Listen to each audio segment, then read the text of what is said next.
Assalamualaikum warahmatullahi wabarakatuh. Salam sejahtera. Salam daripada 3M Auto Workshop Kota Kinabalu, Sabah, Malaysia. Dan tidak terlambat juga salam daripada Borneo. Ya. Jadi bengkel kita sekarang ni ada di belakang Maybank Alam Mesra, 3M Auto Workshop. So alhamdulillah hari ini satu ada penggambaran di mana penggambaran ni kira menarik juga sebab orang ini sudah hantar atau berapa bengkel. Sekejap saya hold dulu, saya tanya. Okey, jadi alhamdulillah kita ada satu Exia. Exia ni second generation lah. Second generation punya Exia sebab Exia dia ada 3 generasi. Generasi pertama dia tidak ada BBT. Generasi kedua inilah. Nanti plate number boleh dulu jangan kasih nampak. Jadi hari ini kita punya penggambaran berkenaan dengan Exia di mana kipas jadi gila, kompresor tak mau hidup. Reset ikut cerita owner ni. Kalau reset saja dia jalan lagi kompresor sekejap, lepas tu kasih mati. On balik, tak lagi, gila lagi. Tidak mau lagi kompresor, kipas sentiasa jalan. Tapi enjin sejuk. Itu Exia second generation lah, enjin 1KR. Jadi sekarang sekejap lagi kita akan pergi sana, tapi plate number lupa tutup, kasih hold dulu. Okey, jadi hari ini ada satu Exia second generation, di mana masalahnya kereta ni, kompresor tak hidup, kipas jadi gila. Enjin sejuk. Pasal kipas jadi gila ni dia sentiasa hidup lah. On siap kunci, enjin belum panas pun dia hidup. Lepas tu aircon tidak mau hidup. Jadi apa yang menjadi masalah sekarang adalah dia sudah bawa banyak bengkel dan dia sudah banyak tukar itu ECT sensor. Jadi kameramen nanti kita akan ke sana. Saya lupa berpesan apa-apa pekerjaan yang baik kita mulakan dengan Bismillahirrahmanirrahim. Semoga pekerjaan yang baik itu dimuliakan dan diberkati oleh Allah Subhanahu Wa Taala. So hari ini kita tengok ini kereta di hadapan saya. So kita akan tengok ini kereta adalah second generation. Kalau second generation tu dia punya throttle body di sini. Kalau first generation di tengah, macam saya punya. So masalah sekarang owner ni, kita tengok sini. Depan. ECT sensor dia sudah temas 1, 2, 3. Masuk ini. So masalahnya kereta ini, sekarang saya cucuk dulu ECT sensornya. Kita cucuk rapat. Okey. Ini kipas saya kasih jalan, takut weak battery tadi jadi saya cabut. Tuh, kipas jalan sendiri. Kipas jalan sendiri. Kameramen jangan terbalik-terbalik Okey, kipas jalan sendiri. Tuh. Nampak ya gerakan Kipas jalan sendiri. Kasih menghadap begini. Jangan kasih terbalik itu menghadap ke bawah tuh. Gitu. Tuh nampak tuh berpusing Okey, on kunci. Tengok kita baru on kunci. Kameramen ke sini. Ya kita on kunci nih. Nih. Kita on kunci. Ini sekarang kita on. Kipas terus jalan. Ini kita off aircon. Coba kameramen tengok. Kipas jalan ke tidak? Pergi tengok sana.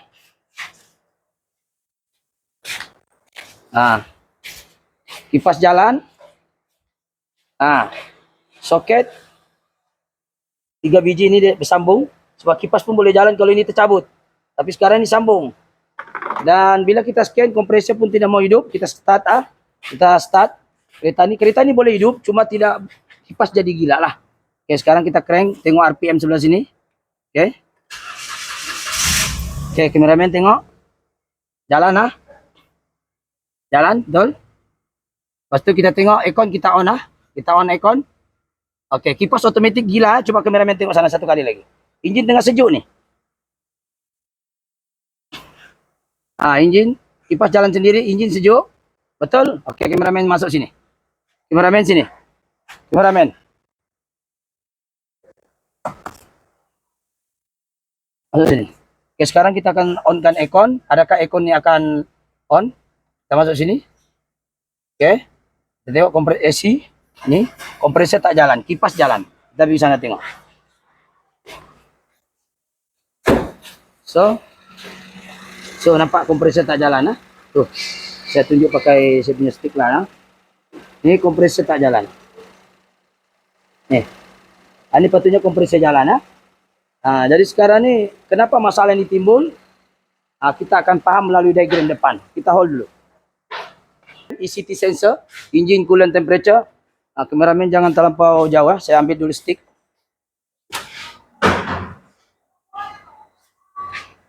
Okey. Alright, di hadapan kita ini adalah aliran ECT sensor. ECT sensor tu yang inilah. Saya ambil ni dulu. Okey. ECT sensor yang inilah. Ini ECT sensor. Ada 2 wire, kameramen tengok sini. Ada dua wayar ha? Satu grounding, satu adalah signal. Tuh. Alright. Ini ECT sensor, engine coolant temperature. ECU yang ini, ECU. Ini ECU dia. Okey baik. Di hadapan kita ni ringkas saja. Okey, relay fan motor, relay fan motor. Relay fan motor dia kalau rosak dia bukan macam first generation. Kita try ganti pun sama juga ini. Relay fan motor dia jenis relay assembly, kameraman tengok sini. Ini kita ganti pun sama juga gila sebab dalam ni relay dia kawin. Fan motor pun dalam sini, engine pun sini juga di dalam. Relay pil pump pun dalam sini. So sekarang sudah ganti sama juga. So ini adalah relay dia. Sekarang ECT sensor kita tengok. Kaki 30 fan motor ya. Ini fan motor, ini motor tadilah. Ini fan motor dia tadi yang kebo pusing. Ini fan motor. So relaynya itu 3 dalam 1 duduk sini. Relay dia duduk dalam sini satu kali. Jadi kalau rosak satu semua kena ganti. Apa boleh buatlah untuk second generation begitu.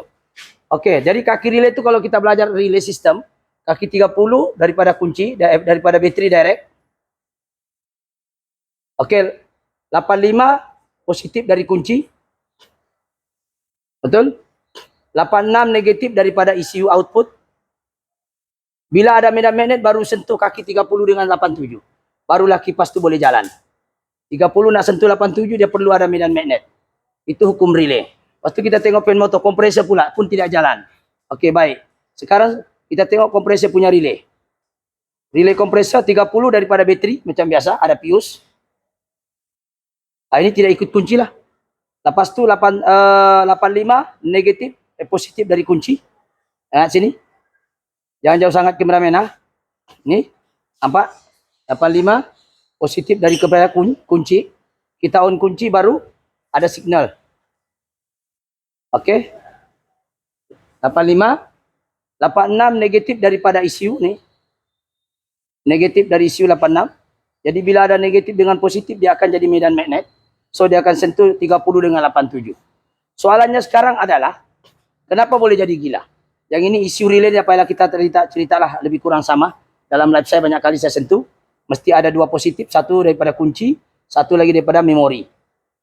Ini daripada kunci ada, daripada relay pun ada. Okey baik. Sekarang ini kita mau cerita kenapa kipas tu gila dan kenapa kompresor tu gila. Jadi kita kena tahu kenapa dia gila ni. Kita kena tanya siapa yang kontrol ini relay kedua-duanya. ECU. Kameraman dekat sikit. ECU ya. ECU ECU. Betul. Ini relay fan motor pun ECU yang jaga untuk negatif. Kompresor pun ECU yang jaga. Jadi untuk case yang ini, ya, untuk case yang kereta ini, kita sudah suspek adalah masalah ECU. Jadi sekarang ini kita try ganti dia punya ECU.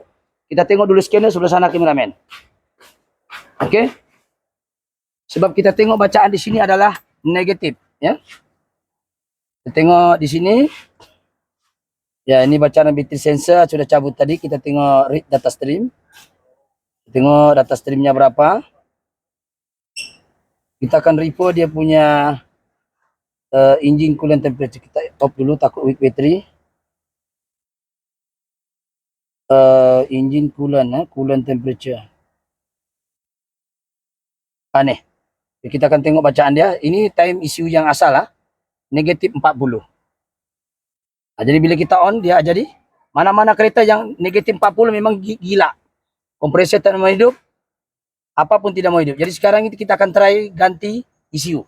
Okey, kita akan hold dulu untuk kurangkan dulu. Okey, untuk kita ganti ECU kita kena keluarkan bateri lah sebab dia ada ni, dia ada menghalang sini. Jadi kita keluarkan ECU. So ini ECU barulah, second ori lah. Ini ECU dia asal, port sama. Kita tengok dia punya port. Ya. 89 kameraman 89560 BZ-S11 89560 BZ-S11 ya, betul lah S11. Kameraman tengok sini ya, walaupun mau buka puasa tengok sini. Okey, kita akan pasang.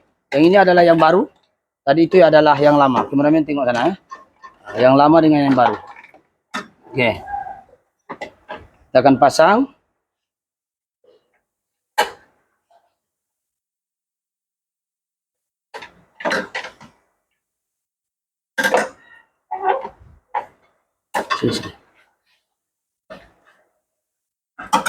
Okey, kita pasang pelan-pelan. Kasih masuk dia punya grip.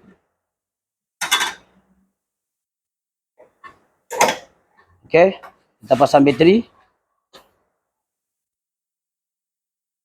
Kunci kita off ah.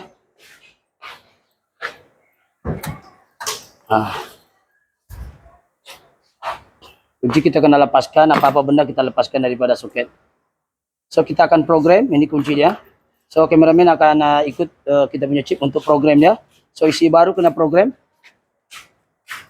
So program dia. Kita on kunci.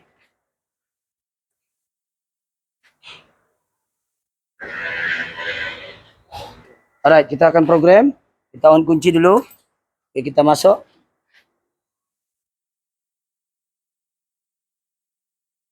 Kita tengok masuk Pro 2 Malaysia.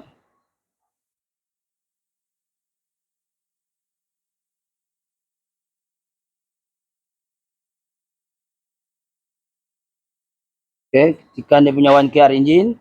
Air report. Kesihatan dia tengok apa dia bilang.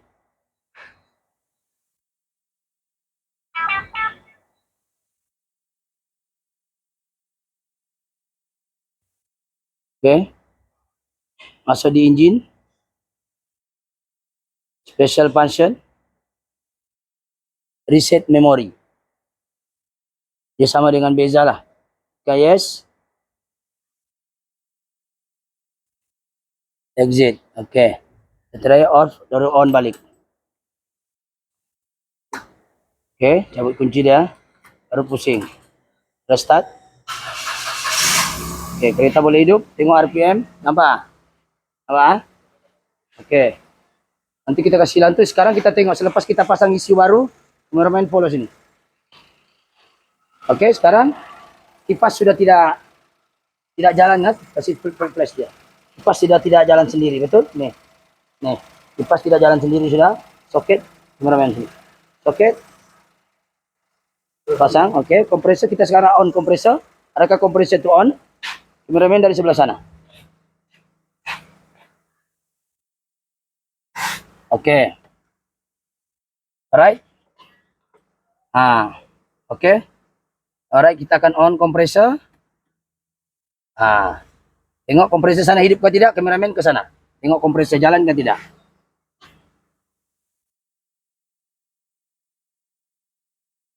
Kompresor jalan ke tidak? Jalan? Saya off pak, saya off. Saya on. Kipas jalan tak? Masa on kompresor? Okey, automatic kompresor aircon jalan. Jadi kesimpulannya di sini kita tengok data stream pula, kameraman sini. Kameraman sini. Kita tengok manual select. Kita tengok air condition. Kita pilihlah ya. Lepas tu kita akan tengok bahagian battery current boleh juga. Itu kita akan tengok bahagian ini pun boleh, electric fan motor. Kita tengok engine coolant temperature. Engine coolant temperature. Kita cari engine coolant temperature. Terlimpas sudah kan tadi. Engine start speed, engine revolution, engine coolant temperature ni dia. Okay, kita on. Kita tengok apa beza data dia. Tengok, engine coolant temperature bukan negatif 66 sekarang suhunya, betul? Electric fan motor hidup, betul? Condition aircon on, betul? Ni, on. Kalau saya off ni dia akan tulis off juga sini. Coba kamera yang tengok. Dia akan off tuh.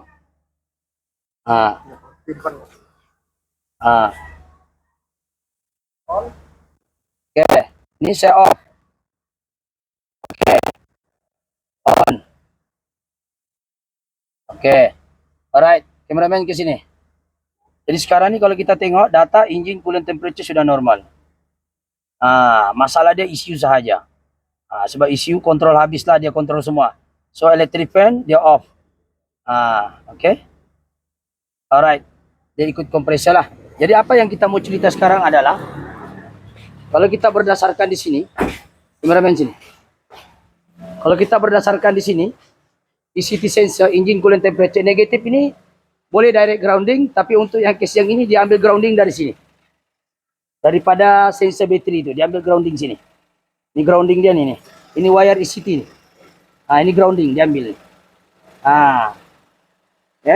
Ini sensor dia. Kalau saya cabut, tidak boleh lah. So mana-mana dia boleh ambil grounding. So sekarang kalau kita tengok, apa masalahnya sekarang adalah ECU. Sebab wiring tiada masalah, sensor tiada masalah. Sebab resistannya sensor ni semua 1 point. Coba kameraman tengok sini. Semua sensor ni bagus. So kita tengok, sensor yang dia tukar ni semuanya okey. Yaitu 1.5 kilo ohm. Jadi kita akan masuk ke sini. Masuk pergi ohm. Ni. Kita masuk pergi ohm. Bawa pergi sini. Cari ohm. Bukan ohm yang kerja kebun tu. Kilo ohm. Biasanya normal. 1.5 kilo ohm time sejuk lah. So dia berubah-ubah.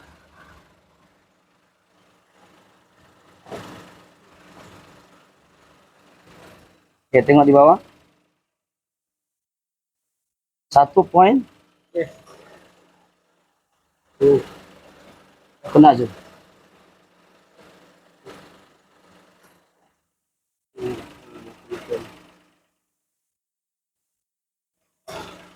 Nak kena je, nak kena.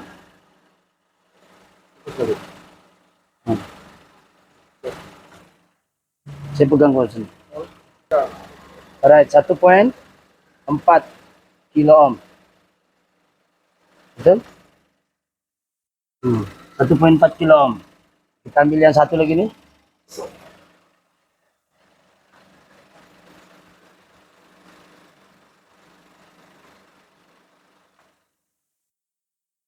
.5 kilo ohm.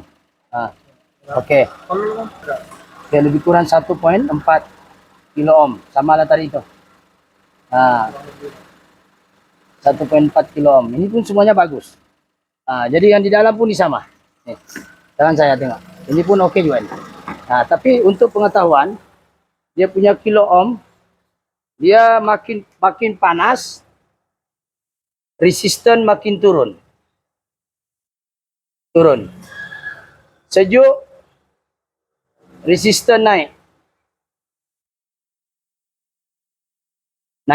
Maknanya ohm lah. Ini ohm. Dia terbalik. Kalau sejuk, resisten naik. Kalau panas, resisten turun. Jadi ECU tahu. Ya, itu cara dia. Jadi dia terbalik. Tapi tidak kisahlah. Untuk case yang ini adalah ECU problem. So kita ganti ECU. Alhamdulillah kereta ni settle lah. So kita akan kemaskan ECU-nya. So itu saja untuk penggambaran. Jadi ECT sensor ni bolehlah jadi perhiasan untuk simpan di rumah kah, gantung-gantung kah, boleh. Jadi itu saja penggambaran hari ini adalah diagram seperti di hadapan kita. Kesemua ini kena melalui ECU. Daripada relay tadilah. Jadi itu saja penggambaran. Mudah-mudahan info ini bermanfaat. Selamatlah ke duit customer ni, tak payah ganti kompresor. Kalau ikut betul-betul kompresor pun kita ganti ni. Ya supaya lumayan, sebab kompresor 1,000 lebih juga. Ya kan? Barulah kenyang. Baru cepat kaya kan? Tapi rupanya masalah ECU saja. Ya, jadi kita kena ingat tidak semua masalah itu sensor saja. Tapi peringkat untuk salahkan ECU dia ada step. Wiring kena bagus, sensor kena bagus. Sebab case dia ini ada dua. Kompresor dia jalan, kipas jadi gila, enjin sejuk pun dia jalan. So itu saja untuk perkongsian. Jika konten-konten seperti ini bermanfaat, jangan lupa komen, subscribe, like ataupun share lah. Share dengan kawan-kawan kita dan komen tu mesti positif. Dan boleh juga komen untuk pengguna-pengguna Exia. Exia yang masalah sekarang adalah second generation. Exia ni second generation. Selalu bermasalah ya. Plate number jangan nampak. Okay. Jadi itu saja untuk perkongsian hari ini. Sekali lagi mohon maaf agak kelang kabut, so kita mau buka puasa. Okay, itu saja. Sekian. Assalamualaikum. Thank you. Bye-bye.